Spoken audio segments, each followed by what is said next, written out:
Once upon a time, on a sad Valentine, in a place known as Hallier Mine, a legend began. Every woman and man would always remember the time.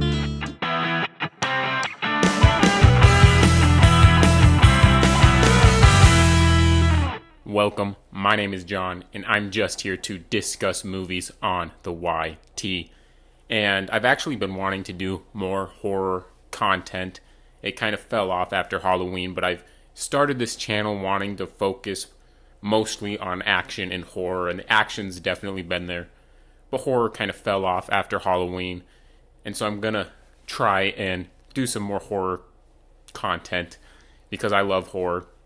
And one of my favorite slashers recently came out with a new edition, Steelbook, and I figured there's no better day than today to discuss that slasher, that being the 1981 original My Bloody Valentine. So let's get started. So in My Bloody Valentine, there's been a past accident at the mine, and this miner named Harry Warden went crazy, and he apparently escaped from the mental institution, or so you're led to believe, and comes back to this town, Valentine Falls, and goes on a killing spree. Now there's a twist involved that we will get to, but this review is going to be a little slightly different. It's still going to be structured like most of my reviews, but I'm going to intermittently showcase the Steelbook as well as talk about the movie. Let's take a look at this cover. I love this cover and how you get kind of the pickaxe. You have Harry here, the miner, dragging someone along the tracks of the rail car tracks with a pickaxe. I just love the design of it. And you have like these so sweet Valentine's card stuff in the corner.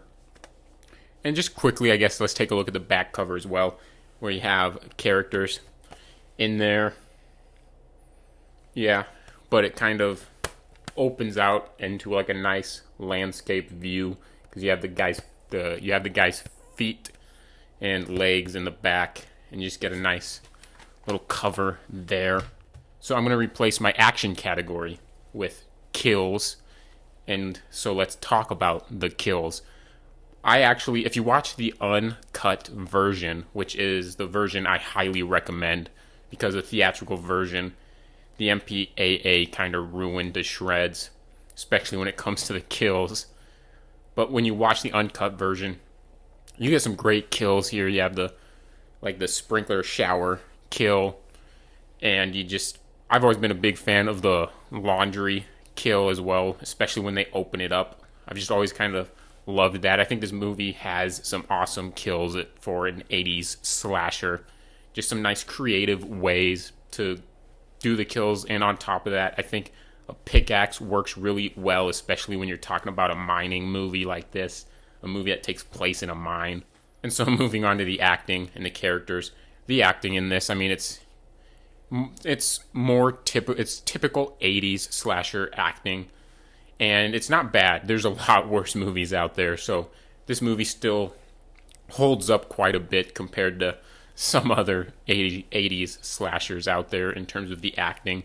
But one thing I do like about this movie is I like the characters, because I like kind of how they do a love triangle thing with someone that moved out west but then moved back, but his dad owns the mine, and all of that. I love that relationship with Axel and Sarah and stuff. Now the remake made it feel like a soap opera, but the original version, it's handled really well.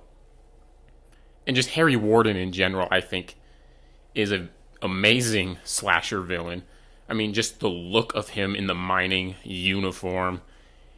And honestly, I really wish this would have turned into much more of a franchise and not just an original and a remake, because I think there's a lot of franchise potential with a killer like this, especially with the twists and stuff that you have. You could could have turned it into almost a Scream-like franchise where it's a different killer every movie. But obviously that they didn't do that, or they haven't done it yet.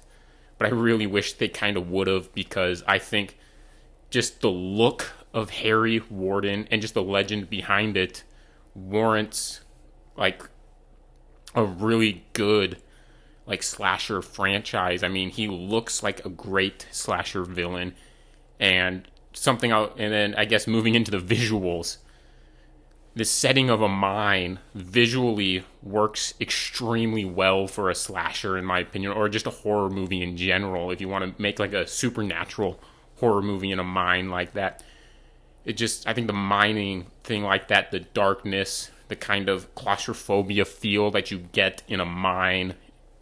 And so I just think that setting in general makes for great horror, and I really wish I know I'm kind of repeating this, but I really wish this would have turned into more of a franchise and had some sequels. So like I was saying, visually, it's just a nice environment to have a good slasher, and the way they decorate this town and stuff with the Valentine's Day parties and just the decorations in general, and then the look of Harry, which I've already kind of gone into. I just think it all kind of works visually to help enhance the movie. But at the same time, it's not like you're getting this world star cinematographer or anything like that. And so taking another look at this great Steelbook case, I already mentioned the outside is great. I love the design of this outside of this Steelbook. But one complaint is, a lot of Steelbooks, the inside also has a nice design and everything. This is not one of those. It's literally just a quote. From the heart comes a warning, filled with bloody good cheer. Remember what happened as the 14th draws near. So it's a pretty boring inside case, but I still love the Steelbook. And so getting into the story and the writing, I think this does a good job building up tension by the time you get to the third act and they're at the Valentine's Day party at the mine. And even before that, you get nicely paced and nicely timed kills here and there leading up to that. And so I think writing, pacing-wise, it's done really well. Spoiler alert here. Getting into the twist, I think making Axel the killer is a really good twist. I like that aspect of the twist. And I think the reasoning they gave him being witnessing his father's murder from Harry murdering his father, I think that is a decent enough reasoning. But given the rest of the movie, I think it would have had more impact if it was him doing the killings, but trying to kind of frame or blame it on TJ, rather than just being a crazy guy like it. Even though I think it provides for a very nice, final shot of him kind of acting maniacal right before the credits roll there. But I think overall, I like the twist. I think their reasoning for the twist works, but I don't necessarily think it was the best route to go. And I don't know if this is unpopular or not, even though I think the original is a much better overall movie, but I think the remake has a better twist as when it comes to who the murderer or who Harry actually is. And then lastly, the sound. You have a nice subtle score here that helps with the tension and helps with the third act, which I love the third act in this movie. It's one of my favorite slasher third acts in that mine. Even beyond that, you have the Ballad of Harry Warden song, which I love. But I think the sound in this movie is actually a little underrated, maybe, especially when it comes to slasher scores and soundtracks. And so let's take just one last glance at this great Steelbook. Like I said, I love the design of this outside, and you have Harry dragging the body and how it kind of landscapes out there. And I love how they put the title in it, because some Steelbooks don't actually have a title here. They just have like a design on it. And so overall, My Bloody Valentine has some great 80s slasher kills. You have a great killer with Harry Warden or Axel or the Miner, whatever you want to call him. You have some decent characters, even though the acting might not always be the best. And you just have like a great setup with it being set in a mine like that, especially when you get to the third act. It just provides a nice claustrophobic feel when you're in the mine. It's just, well, visually and the darkness. And so My Bloody Valentine, the original 1981 My Bloody Valentine, is one of my personal favorite slashers.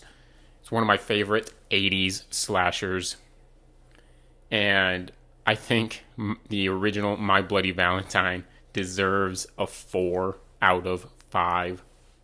So, if you have seen the original My Bloody Valentine, if you've seen the remake, go ahead and tell me your thoughts on both of those movies if you want in the comments down below. Maybe even tell me your thoughts on this Steelbook. I love the outside of this Steelbook. One of my favorite cover designs, even though the inside's a little boring and not just a quote, but it's still honestly one of my favorite Steelbooks that I own, partly because I love the slasher. But just tell me your thoughts in the comments, whatever they are. And if you like this video, if you like this review, go ahead and smash that thumbs up icon, smash that subscribe button, and hit that notification bell as well to stay up to date on my videos. I'm hoping to do more horror content. I have some plans for the future, and so stay tuned, and I will return next time when I see you again.